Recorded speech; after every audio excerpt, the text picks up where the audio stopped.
Welcome back, friends. Once again, we'd like to thank you for giving us your precious time in order to listen to the show. Also, keep sending us questions so that we can keep answering them with our amazing, flawless execution. And then also, remember to keep sending us your feedback, because we want what you want, a better show.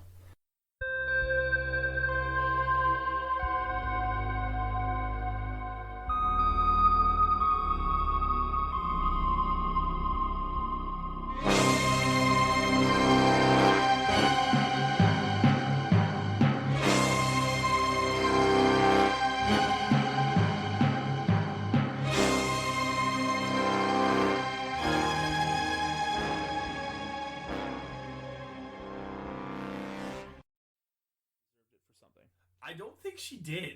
Oh, well, not from me anyway. One day when you cry, you'll know why you deserve it. So I hope she doesn't listen to this. I hope she does, so she knows how bad you feel. I did apologize to her though. Like a couple years ago, like I did apologize to her. I was like straight up. I'm like, yeah, I was a bit of a fuckboy, so sorry. Yeah. Did she ever send you nudes? No. Any videos of her touching herself? No. You should have left her right away. There's no point keeping that kind of negativity around. There's so much more positivity out there. So how do you make friends with people when you move to a new town? Every friend I've pretty much made has been directly related through work. So you're at the age where you're not in school, because school is a good place for people to meet, right? Yeah. But also meeting somebody in school is difficult because they already have all their friends, and they don't really want to hang out with the new people. Yeah. So that's got to suck. No, like pretty much everybody that I met has been like a direct correlation through either work or actually one of the motor club that I run. I met some friends through there, but it's mainly been work friends. But work friends are the best friends, I think. Oh no, I don't disagree with you. I've had countless adventures from work people. Oh yeah, I'm having one right now. Countless stories with work people. Like what? Well, there was the time that I had Johnny, Keenan, Bobby, and Chris in my car, and we decided, this is just after I got brand new Kia Soul, not even 1,000 kilometers on it.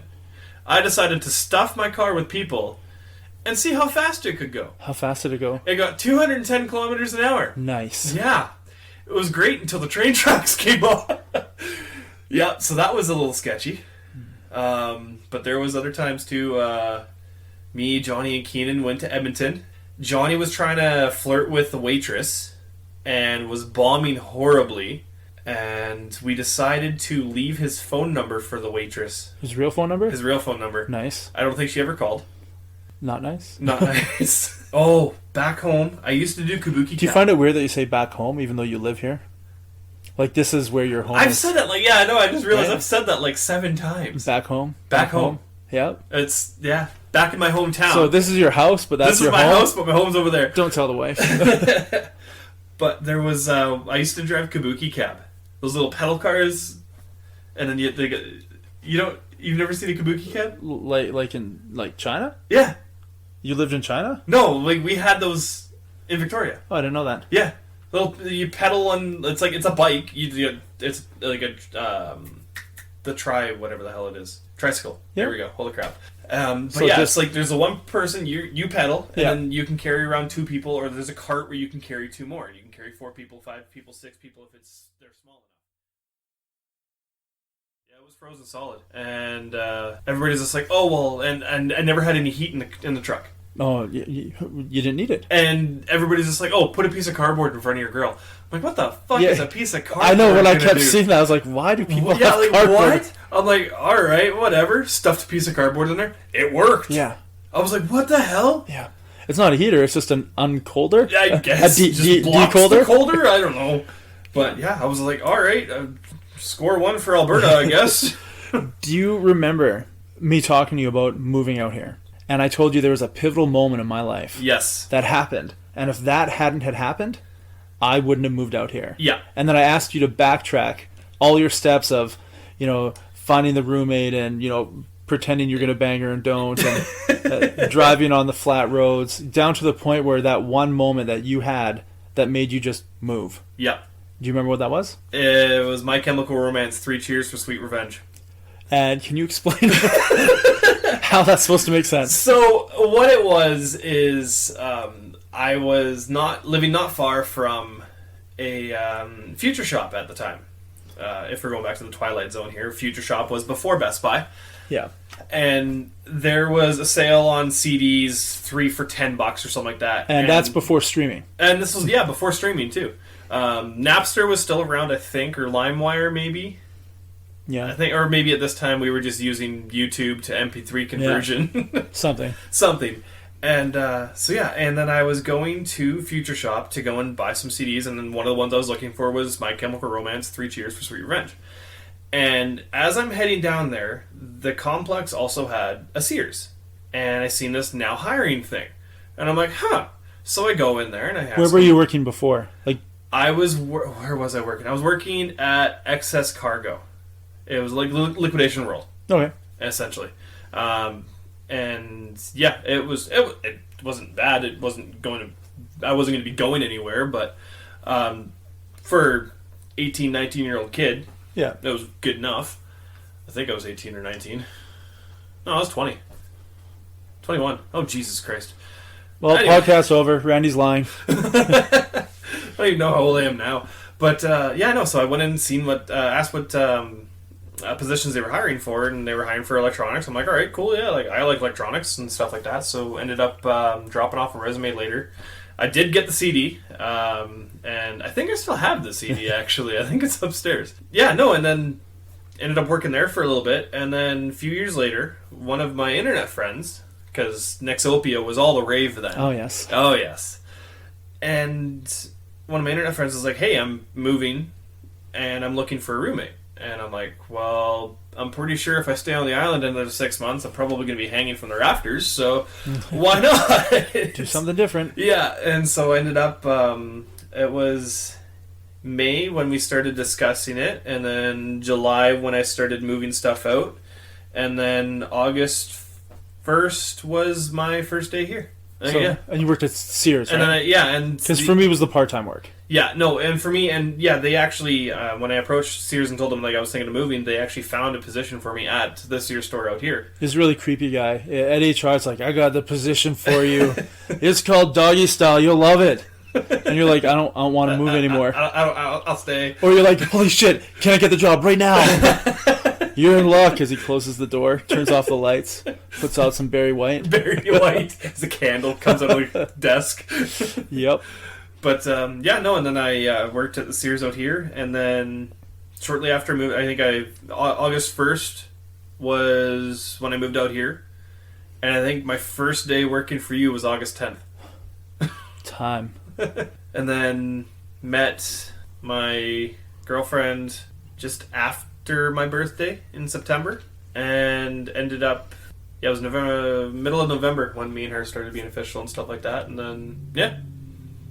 So what you're saying is you move quickly. Apparently. I didn't know I did, but now that I'm starting to write down the timeline. Wait a minute. Wait, she's got my kid as well. We bought a house? Well, because I met her in November, and April she was pregnant with Marie. I mean, not all her fault. No, my polo game is weak, apparently. I tell you, man, backdoor all the way. No babies, ever. Well, it's like Joe Rogan said. He's like, you do not have as much control over your sperm as you like to think you have. Yeah, that's why the back door is the ideal place. Yeah, you have that discussion with her. Ain't gonna fly. Yeah, I guess so. But then, I just imagine you having that discussion with her and her just coming home. Why is Clay talking to me about anal? But then I just have to remind her that, do you like squeezing babies out of your vagina? No.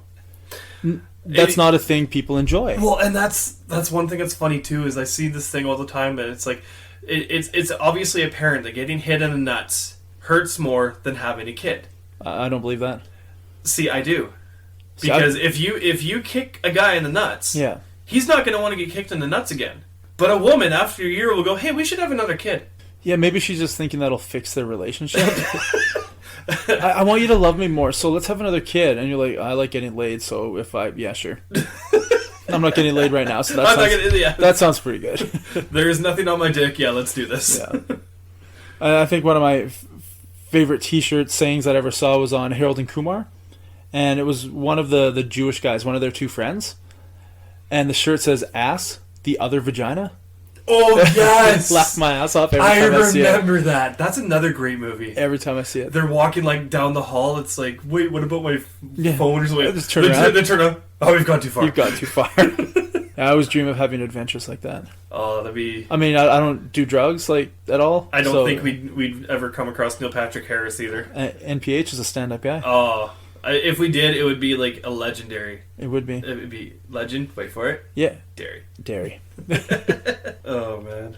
So what do you think the differences are between BC and Alberta living? There are a lot, and I actually still have some friends from BC on my friends list, and it's so funny just watching my timeline absolutely melt within itself whenever there's any sort of, like, federal conflict. Describe. Like, explain. Well, like, because I'll see, like, my Alberta and Saskatchewan friends... Yeah. will be like, because they're the ones that work in the industry, like Yeah. Especially for the oil field and stuff like that. They understand the industry so much more because they're there, and their parents were probably there, and Yeah. their parents, like, because the strange thing about living out here is people out here don't ever go anywhere. No, Their entire families. Okay, remember, I'm getting, not giving. Okay, good.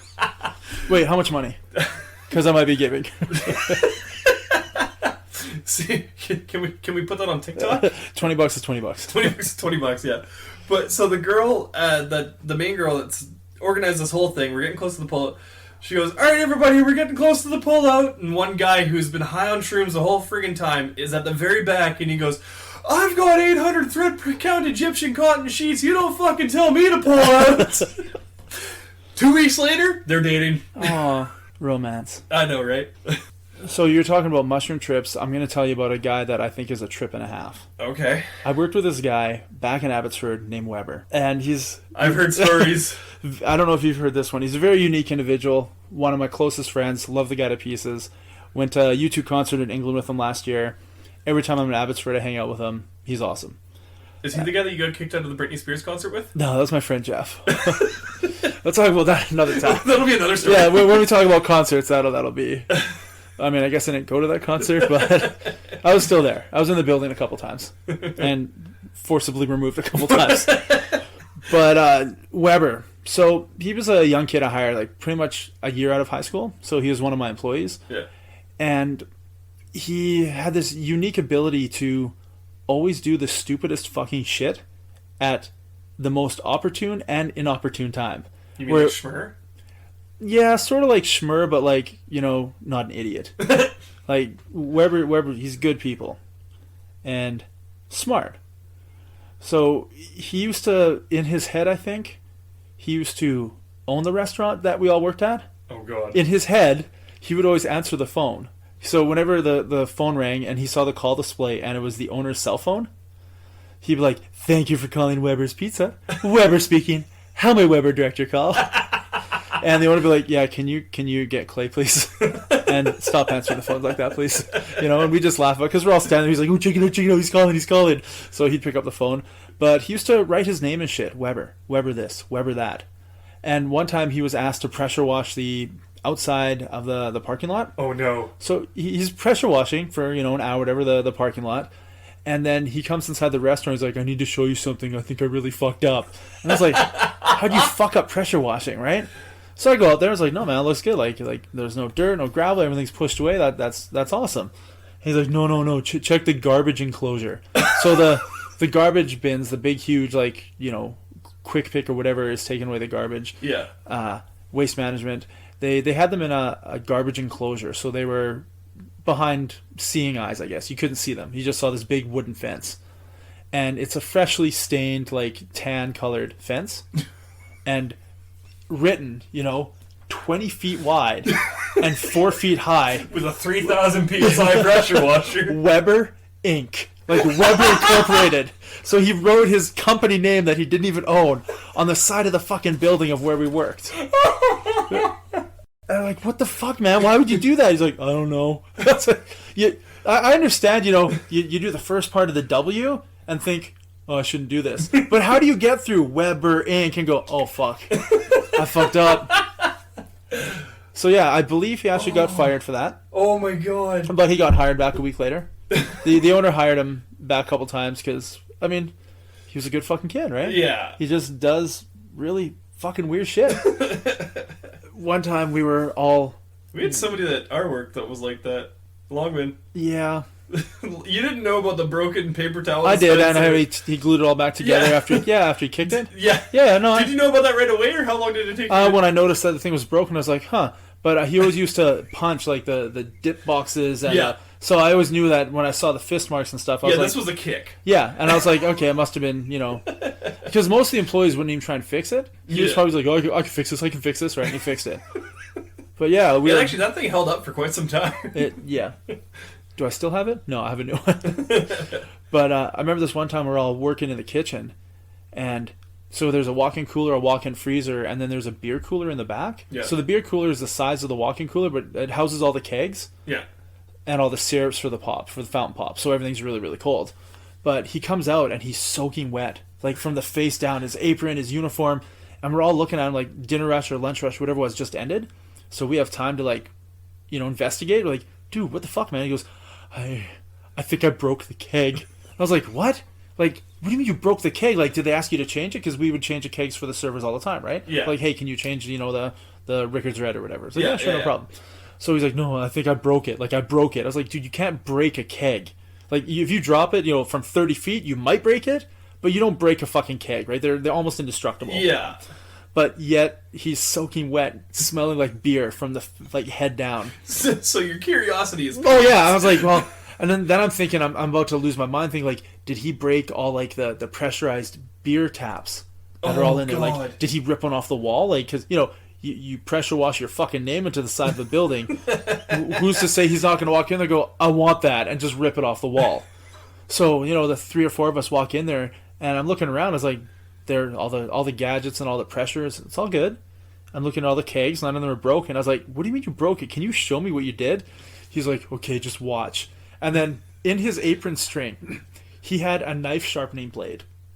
So the handle with the spear sort of thing you sharpen knives on. Yeah. He had that like a sword in his apron string, and I was like, what the fuck? So he pulls it out like he's gonna do fencing, and then he just goes right to the center of an old keg where you would put the new tap on and click it, and he just stabs it. So I guess he stabbed the nipple and it opened up, and the rest of the beer was still under pressure, just sprayed him in the face. Oh. I was like, dude, you didn't break anything. You just did what the tap usually does, but the tap seals it in. You just stabbed it and had an open hole. He's like, oh shit, I thought I broke it. I'm like, no, you didn't break it at all, but go change your uniform. You smell like beer. Oh my god. Yeah, but then we decided to do something funny when we saw him with the sword, the fake sword that he had. Yeah. So after he got changed, we made him put the little knife the knife sharpener back in his sheath, in his apron string. Yeah. And then we grabbed a pizza box and we sliced it. So it's like, I know you do, but you can't be just digging your grubby hands into the loaf. My health issues, bread is one of the worst things in terms of my body. If you had a blood gallbladder, sugar. would the bread be okay? No, it's the blood sugar What if you issue. had 2 gallbladders? No, has nothing to do with the bread, unfortunately. Or the gallbladder? Yeah, that has nothing to do with the gallbladder. The bread has nothing to do with the gallbladder. Okay. It's about my insulin and blood sugar levels, so I can't have bread anymore. But anyways. My mom had gallbladder problems when I was a kid, and she didn't get it taken out. I remember her making, turnip juice. She was, putting turnips in, a juicer, and she was drinking this stuff. I think it went on years, and then finally she had her gallbladder taken out. Yeah, because that's not gonna fucking. Mine was really weird because I had gallstones, but they were stuck in the neck of the gallbladder. So my symptoms were not really the gallbladder itself. It was the stones rubbing the inside of my organ and cutting it open, and rubbing it raw kind of thing. And so my symptoms were really weird. So we couldn't figure it out for about 1.5 years, and then they finally did, and they got it out. So after your operation, how tender or sore was your body? Horrible. Okay. My mom was out of the operation. I think I know exactly why. Once again, why I was never invited to family picnics. But we're at my grandparents' house, my mom's parents. Yeah. And I wanted something, and she wouldn't give it to me, so I just swung and hit her on her where she just got stitched up in her gallbladder. Oh yeah, and her dad, my grandpa, he's a big man. He grabbed me, and I don't think I've ever been hit. By my grandpa. And he hit me. Yeah. And I deserved it. Yes, you did. And it was a hard hit, but I was 11.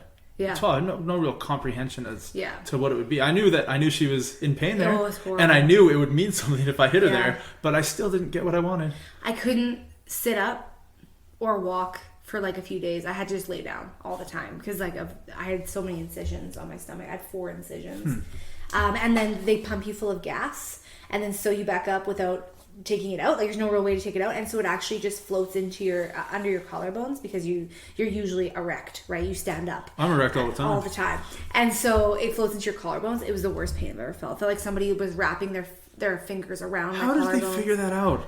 Like they're like, well, the body will just it does get rid of it. It'll just evaporate through like the collarbones, and people are like, are you on crack? Yeah. What kind of science is that? It's like, oh, there's nothing really. A doctor doesn't It exist dissipates. anymore. Yeah. You know what I mean? Those things, like when it first happened, like when the first people It's were. true. How do you? I don't know. Well, they probably weren't pumping gas at the time. No, they weren't. Yeah, because now they do that. But anyway, it's horrible. But yeah, no, my mom. It makes me laugh. I've had a few surgeries, and my mom is like, love her, and she's tried so hard. And when I got my tonsils out when I was 14, and of course I lived at home. Obviously, I'm 14, and she took good care of me. And then when I was 21, I got my gallbladder out, living in. I was going to university in a big city, and so she had to actually come and stay with me for a few days in my condo to take care of me in Saskatoon. Did she ever hit you on the wound? Because she wanted No, something you wouldn't but give it to her? my mom has this real bad habit. And again, not her fault. I'm old enough to read, but my mom would read through all like the pre-op stuff and just kind of like skim through it of like aftercare and stuff like that. And I love her again, and she always I get home from my surgeries and she wants to make me some food. So when I got home for my tonsils, you can't eat much with tonsils. You can liquids, Jello, ice cream. She had made Jello for me, and then they specifically said as we left the hospital, hey, don't eat anything with red food coloring in it. Because your wounds can open up and bleed. So don't stain your mouth red, or else if you have to run to the hospital, they won't know if you're bleeding. And anyway, my mom just looked at me. She's like, I made you red Jello. And I was like, mother. And so I went home, and of course I ate this red Jello. And then I threw it up on my open wounds, and then we couldn't tell if it was bleeding. It's almost like they knew. It was horrible. And then the next one, like my gallbladder, we get home, and I was hungry like way into the evening. And so she made me like Ichiban soup, like a Mr. Noodles kind of thing. And then she was reading through it, and she's like, oh, yeah, right, gallbladder. You're supposed to avoid fatty food. She gave me fucking Ichiban. I was like, no. It didn't really bother her that much. She's a lovely woman, but really bad at looking at dietary restraints when it comes to surgeries. But anyways, back to food, because I'm very proud of my food this week. Yesterday I didn't make anything because we went on a day trip away. But this morning I made crepes. Mm-hmm. And I made I've never made crepes. How strange is that? Fucking because I cook a lot. Yeah. I've never made. I love crepes, but I've never made them. My trainer is the manager of the whole gym. Okay. So, and I'm her. I've gone to her for a year and a half, and so I'm her guinea pig kind of person, or like her tester. So when she gets new trainers in, like because she does the hiring, she'll bring them in for like a few test days, and she'd be like, she'll warn me and just be like, hey, when you come in today, like I'm trying out a new trainer, I'm going to give you them for your session. Yeah. And you're going to come tell me how they are. So like I literally... You're a spy. I've been the tester for every single one of them. So I know all of them pretty well. And so those are kind of my gym people that I know. But I don't talk to the randos too much.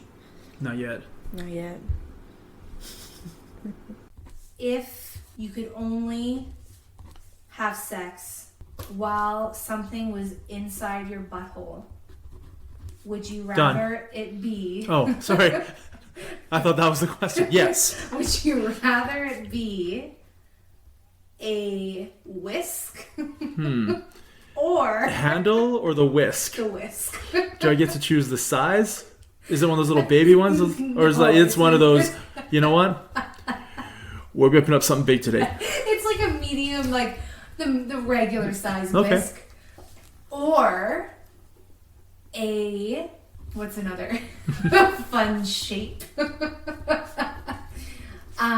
Or it's a Keep going. I know. I'm trying to think of what a good shape would be. Oh, it's got to be a good shape. Because I'm thinking like, I don't know, something rectangle. How about a meat tenderizer? Yeah. Why does it have to be? I was gonna say I'm already in the kitchen grabbing the whisk. I may as well grab the meat tenderizer while I'm there. Right.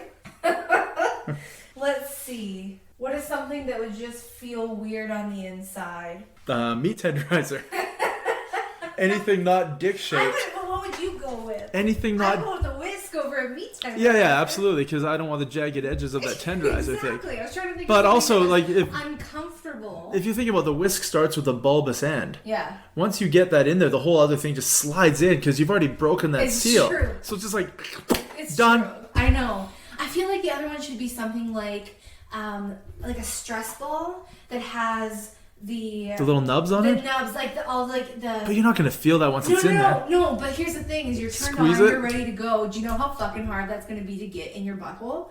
Because Well, if you shove a little bit in, it all goes to one side, and you have to like try and poke it. It's gonna continually try to poke up. By the time you get that inside your butthole, she's gone. Yeah, but if you think about it, if I'm turned on like you say I am, and something's going in my ass starts to get wet, like a girl's vagina.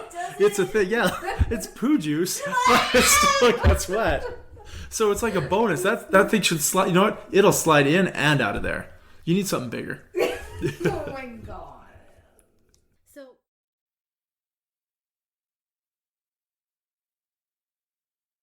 All right, welcome back, Know-It-Alls. Today we have a very special guest. Hi. Welcome. Thank you for having me. No our problem. guest is going to go by the wonderful name Daddy Issues. Which is her name before we invited her, but once I heard the name, I was like, hell yeah, we need one of these on the show. Yeah, Right? If they could get a t-shirt like made with that on there, I would have just showed up in that. it's true. Beautiful. Yeah, I was gonna say if we had video.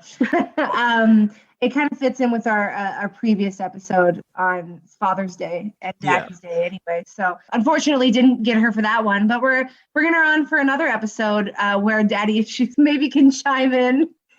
This sounds so horrible. I'm like, we have a very special, really fun topic. It's called rejection, and we brought Daddy Issues on to talk about it. Yeah. So we've all faced rejection, right? We've all come head to head with it, and it sucks ass. Yeah. So who wants to go first with whatever they think they've been rejected from? I really want to know. I can go first, but I really want to know what, like, if anyone has any fun. None of them are fun. I keep saying it's fun. It's not. Any fun, like, first time you can remember being rejected, or it's like the first time you got rejected where it actually like affected you, where you're like, fuck. Because I have one. I have a couple. I feel like I've told similar stories on here before about it though. Like I have some from like friends of when I was really young, like elementary school, and girls are the fucking worst. Yep. And I have been like rejected. When I was in grade 2, there were only 7 girls in my class. There was like 27 people, but only 7 girls. And this one girl had a birthday party and invited every girl in my class except for me. I know. Oh my god. Ouch. Yeah, no, it's 6. The other 6 girls all went. I was the only one not invited. And then my birthday was 2 weeks later, right? And my mom, even though she was so pissed off about it, she just didn't feel right about like not inviting this girl. So I invited her to my party, and she fucking ruined my party. She came and we did like face painting, and she got her face painted and cried because she didn't like it, and got her mom to pick her up like halfway through and just threw a huge temper tantrum. I remember it. I was literally in grade 2. What is that, like 8 years old? This is such a sad story to start off with. Like, you went hard on rejection so quick. I know. I've had worse. See, I don't even want to say mine. They can't even really relate, you know? Oh my god. People I thought they were my friends when I was a kid. And they were just not. mean. Oh, that's horrible. Yeah. I remember being in like grade 4 or 5, and a girl was having, another birthday party situation, right? Oh yeah. And Man. I was invited to it. It was a guy and girl, invite birthday, which didn't happen at the time. And I was like, oh, that's kind of sweet. And then I found out a week later, she's like, hey, I need to talk to you. I have to uninvite you because the girls coming. It's going to be like a dancing party, and they don't want to dance with you. Oh. Oh was like, no. Ouch. That's sort of going to wound me until I'm a grown-ass man. Yeah. Yeah. And I'm a grown-ass man, and it still hurts.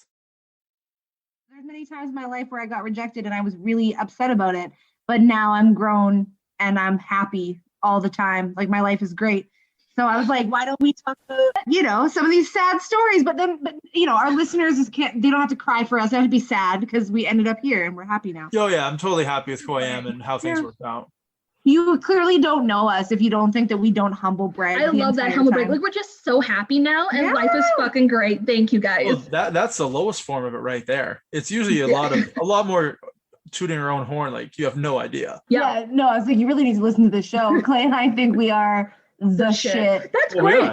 We have answers for everything. Yeah, we are this couple of the most smartest humans. If you have any problems or any, anything you need solved, we're your people. Yeah, well, like you can make a business out of it. Yeah. Well, I don't know because we wouldn't get a lot of repeat customers because they'd be so satisfied with how things went. They'd never come back for more information or more help or more anything. So really, you didn't go back, fuck up their life. Like resurface the bathrooms in any way, or somebody just wrote down random digits and it ended up being her. That's weird. That's crazy. I would have played along with it. Yeah. Yeah. She could have made their day. She could have. And then she shows up and they're like, oh, yeah. Okay. I guess we're here now. You're not a teenage girl at all. Anyways, do you have a memory of your rejection? I do. Of one of the first times? I was 4 years old. 4? Wow. Yeah. Oh my God. And I had strep throat. Mm-hmm. And I hadn't seen my father, because I'm going to go with this daddy issues thing. Yeah, of course. Hadn't seen my father in 3 days. He was at work. And I get home and I can't talk because I lost my voice, strep. And he looks at me and he goes, that is how I want my child. Oh. That is my ideal child. Like, then don't have children. Buy a doll. Right. I mean, and for the next 30 years, that's what happened. Yeah, fair enough. Fair enough. Yep. I have kids and I understand his mindset. But maybe don't say it that out loud. I'll wait till after Father's Day. They think it's a But big you deal. know what? Now he loves it. He's like, I gave you the gift of talking. Now I'm like, sure, I'll just go with it. You know what? Yeah. I passed on all my issues, but also look at that voice. You got this. The wonderful gift. Yeah, it's rough. But you think of like the people you date because of your issues. Yeah. No, that is true. Yeah. The people you become attracted to based on your issues. In terms of recent, so yeah, like I said, I recently got rejected from a job interview, but I was happy to stay where I am. Right. And so it didn't really bother me. And it made me think about like all the different times in my life that I've been rejected. And we've had kind of conversations about this stuff in the past of like, Clay and I had an episode about when you had like an aha moment or like where someone said something to you and it like stuck in your head Like forever. a revelation.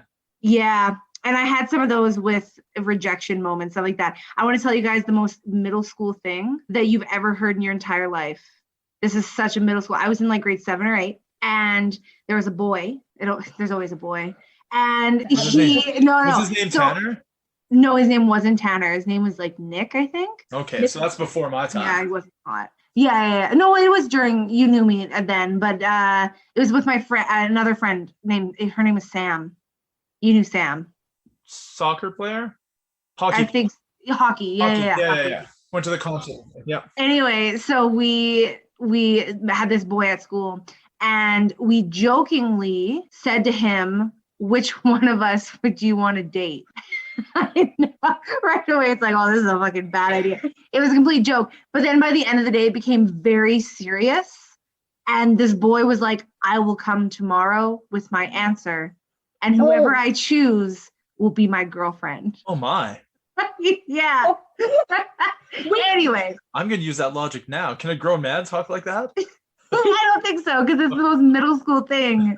Like two girls just being like, okay, like that sounds fair. Yeah. Why would we have a say in it? Yeah. It's only the boys' decision. Oh, yeah, absolutely. No, I understand that. I think he was like, he played hockey. I think he was a goalie. And so it's, he was a middle school hockey boy. So he's like, let me decide. I have my pick. Yeah. Because he's the king. He Middle school. Yeah. That they rule the school. They rule everything. Yep. Hockey boys? Are you kidding me? Yep. And they're hot. Where we live? Yep. And they're not? But they're not. Yeah. When you get older, you're like, wow, this is fucking greasy motherfucker. That is greasy. Yep. And it's complete asshole. Anyway, I think you guys can guess what happened. Well, it is about rejection. I'm going to throw it out here. Yeah. Sam was not rejected, and you Sam were. Yeah, But the I question think is- that's what happened. How long did Sam and Nick stay together for? A few weeks. Really? Yeah, for middle school, that's That's not a long bad. time. But I remember she had many boyfriends. Like she's dated before, and I never had a boyfriend. So I was like, oh, I don't really like him that much. But then, like over the course of 24 hours of when he said, You're like, is it? I was like, I could date him. I could, Yeah. sure, Yeah. you know. I can change who I am. I love this guy. He plays hockey. I could change exactly like who I am, and just for the experience of being able to say I had a Don't we boyfriend. all have that mentality where we're like, I could do this? Yeah. It seems like a great idea if I just don't think about it too hard. I've been there, and I feel like I always regret it. Yeah. You know, and I'm you're like, thinking of some of your decisions and I'm like, yeah, you would. listen. There's sometimes where I'm like, I might as well. Yeah. And then it's like, ah, damn it. What do you think the boy's doing right now? That boy? Yeah. Oh, I should look him up on I was gonna Facebook. say, do you have him on Facebook? I don't have You him on don't? Facebook.